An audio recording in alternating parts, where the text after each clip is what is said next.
Hello student, today I will teach you BA Part 3rd year English literature poem, the Indian literature from where we will discuss about Sayyid Amanuddin's poem Don't Call Me Indo-Anglian. Before to start this poem, I would like to give a brief introduction about Sayyid Amanuddin. Sayyid Amanuddin was born on 1934 and brought up in Mysore, Karnataka, South India. He later migrated to America. Sayyid Amanuddin was influential Indo-American poet, critic, artist, painter, philosopher, photographer, and an English professor. Sayyid Amanuddin's works capture the essence of human experience, joy, love, pain, sufferings, and death. Sayyid Amanuddin rejected the identity to call himself as Indo-Anglian poet. He presents himself as a universal poet. He has a very distinguished style of writing without punctuation marks and capital letters. He started a line at a margin and then explain it into the line of the flow. He does not want to call he doesn't marginalize Indo-Anglian, but he wanted to remain as a poet of the world. Sayyid Amanuddin writes and dreams in English, but he doesn't like to call Indo-Anglian. He hates hyphens, calling artificial bridges. He doesn't like to be a monarch, specimen to be analyzed, a label, and stored in a shelf again and again. He mind His mind is full of happiness, association of his native places of South India. He used all this in his autobiographical elements concerning to the himself, the Indian culture, and all. Sayyid Amanuddin is one of the men who I told you migrated to America and he settled over there. He is both a critic and a poet. He writes in a modern American tradition on variety of subject. He is a prolific writer who has written poems, critics, books on philosophy. He is one of the pronounced person of the poetic world. His style of writing is abnormal. He has written the poem in an unusual style without using marks of punctuations, capital letters, and hyphens. He doesn't like to use the hyphens. He started a line at the margin and explained it or to follow the next one. His some important works are The Adventures of Atma. It is an epic of the shawl. The second one is The Age of Female Eunuchs. The third one is The Challenger of the Poems. Fourth is The Children of Hiroshima. It is also again a poem. James and James and James. It is one of the well versed poem of Sayyid Amanuddin. And the last one is The Lightning and Love. His criticism are the creativity of reception towards the theory of the third world criticism. Uh, if we discuss about the poem, I would like to give a small information about the poem. Don't call me Indo-Anglian. Sayyid Amanuddin writes and dreams in English, but he doesn't like to be called an Indo-Anglian. He hates hyphens, calling artificial breezes. He doesn't like to be a monarch, the specimen to be analyzed and labeled and store themselves again and again. His mind is full of happiness, associations of his native places of southern India. He remembers the Chamunda hills, the goddesses of Durga, killing the demon, and the Vrindavan fountains. He is not connected only to the childhood scenes, but he thinks of the universe too. He wants to be a poet like Kalidas, Kabir, Dante, Khayyam, Mirza Ghalib, Lipo, Shakespeare, and Keats. He is a poet now named Amanuddin. He uses free verse that needed no rhyme schemes, meter, music, same number of lines in each stanza. Uh, Sayyid Amanuddin is one of the writer of English and Imagine in English, but do not like to be called an Indo-Anglian because he has a dislike to this term. He doesn't want to be the mixture of the culture and language. He does not like the lack of imagination. He dislikes the unsuccessful relationship between Indian and English. He dislikes the use of hyphens, as I told you earlier, and calls them artificial values in the name of the race, religion, and language. He renounced all labels and label makers. He does not like to be treated like a monarch specimen, which is analyzed and labeled and stored in the shelves again and again. As I I told you कि सैयद अमानुद्दीन मैंने जैसे आपको कहा कि ये अंग्रेज़ी में कल्पना करते हैं, अंग्रेज़ी में सोचते हैं, अंग्रेज़ी में अपने आप को एंग्लो इंडियन कहलाना बिल्कुल भी पसंद नहीं करते बिकॉज उनको इस जो पदबंध है, ये हाइफन्स है, बिल्कुल उससे नापसंदगी है। वे संस्कृति और भाषा का मिश्रण नहीं चाहते, वे कल्पना की कमी को पसंद नहीं करते। वे एक भारतीय और अंग्रेज के बीच में एक असफल संबंध को बिल्कुल पसंद नहीं करते हैं। अगर हम हाइफन्स का प्रयोग की बात करें तो बिल्कुल इनको पसंद नहीं है, ना धर्म, नस्ल, भाषा के इनके तरह मूल्यों के बीच में किसी तरीके का कोई पुल या नाम सेतु बनाने का नाम जो देना चाहिए उसको बिल्कुल भी लाइक नहीं करते। वे सब इन लेबल्स के वो क्रिटिसाइज करते हैं, भर्त्सना करते हैं। He doesn't like it.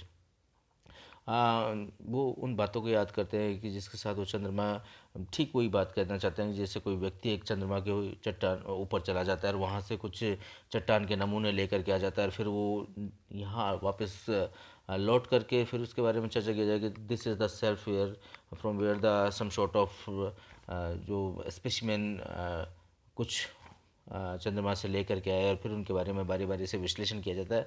Like that he don't want to tag a label on himself and he don't want to be move himself towards one to another or again and again in a particular area. Amanuddin says that those peoples who call him Indo-Anglian classes him with a small group of writers. They set him the courtyard and isolate him from other great poets.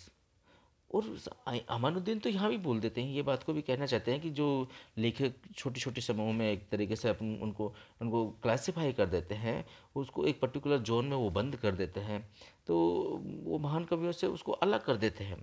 और वो ये जो जो एक separation है उसके बारे में भी इस बात को बोलते हैं कि ये जो इस तरीके का जो सेपरेशन है उसको अपंग बना देता है, पंगु बना देता है, हैंडीकैप्ड बना देता है। वो ये भी कहते हैं कि जो कावेरी रिवर है उसकी वेन्स में बहती है, उसका मस्तिष्क के अंदर उस जो है साउदर्न इंडिया जो है उसके ब्रेन में घूमता है और वो उसको मूल स्थानों से पूरे संपर्क से भरा हुआ है। He also said that the Kaveri river जो है that flows in his when and his mind is full of happiness and association with the native places of southern India. He fondly remembers to the Chamunda hills, the goddesses of Durga, slaying the demons, the Mahishasur, and the colorful Vrindavan, garden, fountain, and Mysore, fountains of Mysore. However, he is not confined to the childhood scenes. He has broadened his outlook, mastered language, and discovered the truth. He has become enlightened by getting rid of a narrow prejudice. He has moved freely like the waves of the ocean and oceans of existence. His thoughts are free since he has traveled across the world and he बारी बारी से अपना जो childhood जो dative places हैं उनकी वो बात करते हैं कि कावेरी नदी उनके रगों में बहती है, उनका जो दिमाग है मस्तिष्क से उसमें जो दक्षिण के पहाड़ हैं उनके उनके साथ में उसका सुखद संपर्क है, चामुंडा की पहाड़ियों को वो याद करते हैं, दुर्गा जो राक्षस महिषासुर का वध करती है वो उनके जहन में बहता है। इसके अलावा वो वृंदावन गार्डन जो कि मैसूर के फव्वारों को बड़े चाव से याद करते हैं। फिर भी वो अपने बचपन के दृश्यों को तक वो सीमित नहीं रखना चाहते। वो बोलते हैं कि ये मेरा जो दृष्टिकोण है, मेरा जो सोच है वो विस्तृत होना चाहिए। विस्तृत मैंने अपने आप को कर लिया, भाषा पर मैंने अधिकार कर लिया, इंग्लिश पे मेरा राइट हो गया है और मैं उस ट्रुथ की को मैंने खोज लिया है। I don't want not to be कि मैं बहुत माइजन नहीं होना चाहता, बहुत संकीर्ण नहीं होना चाहता, मैं एक प्रखर प्रबुद्ध बन गया हूँ। और वो बोलता है कि मेरा अस्तित्व जो है महासागर की लहरों की भांति स्वतंत्रता पूर्वक चल पड़ा है।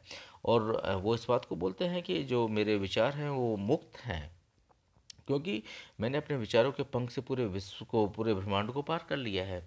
He also says that Amanuddin also says that Amanuddin इस बात को भी पसंद करते हैं कि वो महान कवि जैसे कालिदास, कबीर, दांते और उमर खैयम के समूह में अगर उसको रखा जाएगा तो उसको बहुत प्रसन्नता मिलेगी। Poet Amanuddin like to be in a group of a particular poets like Kalidas, Kabir, Dante and Omar Khayyam. He would wonder in imagination of Kalidas and Kabir. वो कालिदास और कबीर की तरह कल्पनाओं में उनके साथ कल्पना करना चाहते हैं, उनके उनकी कल्पनाओं में विचरण करना चाहते हैं। He would undertake spiritual journey of डांटे, और जो दांते हुए थे उनकी आध्यात्मिक जो जर्नी है उसको करना चाहते हैं। साथ में ही वो खैयम के बारे में, उमर खैयम के बारे में भी चर्चा करते हैं, जहाँ पर कि he would like to meditate Omar Khayyam on the mathematics of life and would sing the painful songs of love and separation of with Ghalib। और वो बोलते हैं कि मैं खय्यम के साथ में जो जीवन की गणित है उसके ऊपर चिंता करना चाहता हूँ, चिंतन मनन करना चाहता हूँ, और गालिब के साथ में प्रेम और वियोग के दुख वाले गीत, सुखद और दुखद जो गीत हैं, वियोग वाले दुख भरे गीत हैं, उस सब मैं गालिब के साथ में गाना चाहता हूँ। I want to just a particular group of such poet the renowned one. I don't want to be the part of that particular stream वहाँ जहाँ पर कि इंडो एंग्लियन पोइट्स के बारे में चर्चा की जाती है। और मैं उस स्ट्रीम में नहीं बनना चाहता। मैं उन कबीर, गालिब, रैदास, कालिदास, दांते, उमर खैयम, गालिब, उनके ग्रुप में शामिल होना चाहता हूँ, because they were the people who freely अब इमेजिनेशन करते हैं, और उन्होंने जो एक इमेजिनेशन के मार्फत से अपनी आइडेंटिटी को रिप्रेजेंट किया है, या कहीं के एक जीवन का दर्शन को रिप्रेजेंट किया है। I just want to represent some sort of दर्शन और towards the life. I want to be a part of the worshipper of God. I want to be a part of the worshipper of to say कि मैं कल्पना करना चाहता हूँ उसके साथ में। जो उमर खैयम की जब ये बात करते हैं तो बोलते हैं कि I want to just imagine and उसके बाद में वो बात करते हैं कि जो खैयम साहब थे उनकी जो मैथमेटिक्स था दैट वाज द वंडरफुल। वो जीवन के प्रति जो उनका गणित था that was absolutely a perfect one. And he also says that कि Omar Khayyam was one of the renowned one, and I just wanted to be कि मुझे उस पर्टिकुलर ग्रुप में शामिल किया जाए जहाँ पर कि मैं अपने आप को एक अच्छे लेबल्ड पॉइंट्स के रूप में अपने आप को रिप्रेजेंट करना चाहूँ। और अब वो जीवन का जो गणित के जो चिंतन की बात करते हैं वो बिल्कुल भी नहीं चाहते कि कि मैं एक पर्टिकुलर लेवल में बन जाऊँ, कि मुझे पर्टिकुलर सेल्फ में रख दिया जाए कि मैं इंडो इंग्लियन हूँ। तो इंडो इंग्लियन के बारे में मेरा बिल्कुल भी विचार नहीं है। इसके साथ साथ वो और भी बात करते हैं कि मैं लिपो के साथ में नदी में चंद्रमा का जो प्रतिबिंब है और उनके जो आपसे चुंबन है, उस चुमते हुए और डूबते हुए दृश्य को मैं देखना चाहता हूँ। He want to be, he said that कि he would drown with lips kissing with the moon's reflection in the river. कि जिस तरीके से ली पो ने, जो कि एक चाइनीज पोइट है, उन्होंने बहुत ही सुंदर तरीके से चंद्रमा और रिवर का जो कनेक्शन है उसको रिप्रेजेंट किया है कि किस तरीके से चंद्रमा जो है रिवर को चूमने की कोशिश करता है, यानी कि उसका रिफ्लेक्शन जो है उसको बहुत ही सुंदर तरीके से रिप्रेजेंट किया है। He represent this scene as if a lover kissing to a beloved one. Finally, the poet says that although he writes in English, he dreams, he imagines in English, in the language of Shakespeare, Keats, but he is not Anglo. He rejects completely English or British. He is only a poet. He has lived under various names and has a rich Indian culture heritage of 4,000 years. He is now Amanuddin. अंत में जैसा कि मैंने कहा कि अमानुद्दीन ये बात बोलते हैं कि मैंने अंग्रेजी को लिखना सीखा है, मैंने पढ़ना सीखा है, मैंने जीना सीखा है, मैंने ठीक उसी तरीके से अंग्रेजी को लिखना सीखा है लाइक कीट्स और शेक्सपियर जिस तरीके से इंग्लिश या भाषा में स्वप्न देखते हैं, ड्रीम करते हैं, ठीक उसी तरीके से मैंने भी कल्पना की है। किंतु मुझे जो एंग्लो अंग्रेज या ब्रिटिश मैं नहीं हूँ, मैं ये लेवल से अलग रहना चाहता हूँ, मैं एक कवि हूँ, I am just a poet. और वह बोलता है कि भिन्न भिन्न नामों से मुझे 4,000 वर्षों तक भारतीय संस्कृति की विरासत के साथ में मैं रहना चाहता हूँ। और अगर उस 4,000 ईयर्स की जो एक लेगेसी है उसके साथ में अगर मुझे जोड़ा जाएगा तो मेरा नाम अब अमानुद्दीन होगा। I don't want to be a particular stream of एक सेल्फ के अंदर जहाँ पर मैं इसको इंडो इंग्लियन के रूप में काउंट कर दिया जाए, मैं उस पार्ट को बिल्कुल भी लाइक नहीं करूँगा। तो सर सैयद अमानुद्दीन जो हैं उनके जो ये प्रेजेंट पोइम है जो आने वाली है, don't call me Indo Anglian poem, तो ये एक बहुत ही महत्वपूर्ण पोइम है जिसके बारे में हम नेक्स्ट क्लास के अंदर डिस्कस करेंगे। Till then bye bye.